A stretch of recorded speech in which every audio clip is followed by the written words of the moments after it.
Say goodbye to boring designs.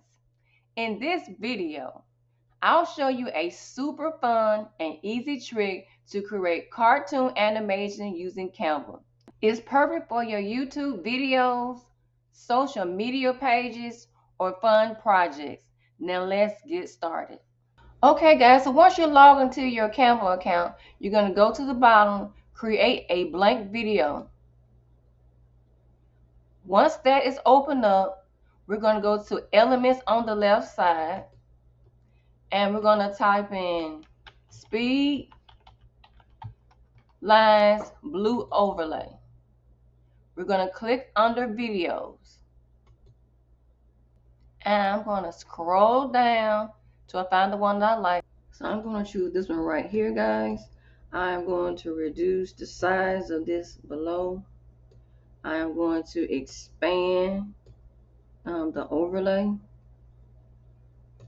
Okay. This. And so, guys, what I'm going to do is make sure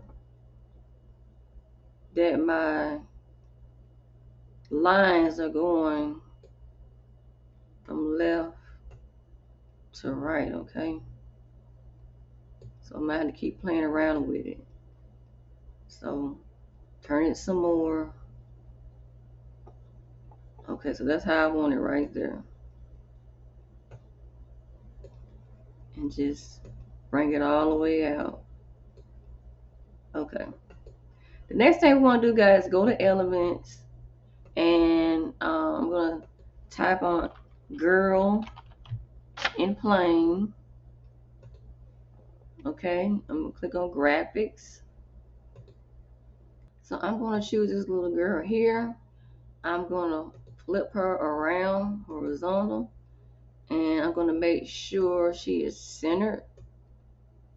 Okay, so that's good. Then I'm going to go to animate at the top. And I'm going to scroll down and find the word wiggle. All right. I'm going to click on it. Then I'm going to scroll down and under intensity, I'm going to decrease it all the way down. Okay, guys, so we're going to rewind it to the beginning and press play. So, guys, this looks pretty good to me. Now that you've learned how to create an awesome cartoon animation using Canva, now take what you learned and start bringing your ideas to life. If you enjoyed this tutorial, don't forget to like, share, and subscribe. And remember to thrive with Darlette.